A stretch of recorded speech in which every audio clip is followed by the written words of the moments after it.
નમસ્કાર મિત્રો, જ્ઞાન સહાયકના કરાર રિન્યુઅલ બાબતે ઘણા બધા પ્રશ્નો દરેકના મગજમાં ઊભા થઈ રહ્યા છે.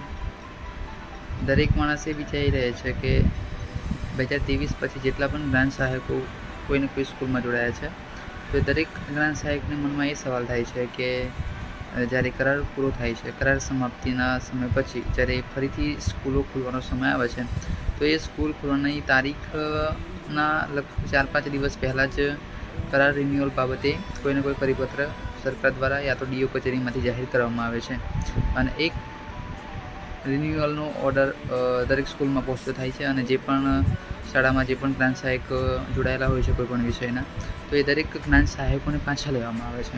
પણ આ જે 2026માં કરાર સમાપ્તિ થઈ છે એપ્રિલમાં, અને પછી જ્યારે 2026માં જ્યારે 8 જૂન 2026ના રોજ સ્કૂલો ખુલી છે, સ્કૂલોમાં કામગીરી ચાલુ પણ થઈ ગઈ છે. હજુ સુધી પણ કોઈ કરાર રિન્યુઅલ બાબતે સરકાર તરફથી કે ના તો ડીઓ કચેરી તરફથી કોઈ પણ પરિપત્ર જાહેર કરવામાં આવ્યો નથી.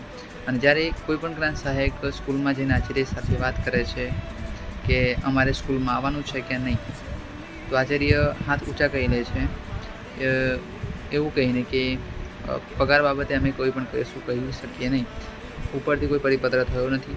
જો તમારી સ્કૂલ પ્રત્યેની ભાવના હોય, સ્કૂલમાં તમને આવવું સારું લાગતું હોય તો તમે આવી શકો છો, એવું કહીને છૂટા થઈ જાય છે. તો જ્ઞાન સહાયકોને સૌથી મૂંઝવણનો પ્રશ્ન આ છે કે શું ખરેખર સ્કૂલમાં જવું જોઈએ, અને જો કદાચ કરાર રિન્યુઅલ બાબતનો કોઈ પરિપત્ર આવે છે અને એવું બની શકે, કેટલાક એવું વિચારે છે કે જ્યાં સુધી પરિપત્ર ના થાય ત્યાં સુધી સ્કૂલમાં જવું નહીં, પણ જ્યારે સરકાર પરિપત્ર બહાર પાડશે તો એવું જાહેર કરશે કે જ્યારથી સ્કૂલો ચાલુ થઈ છે, માની લો કે 8 જૂનથી, એ દિવસથી જ પગારમાં દિવસો ગણાશે.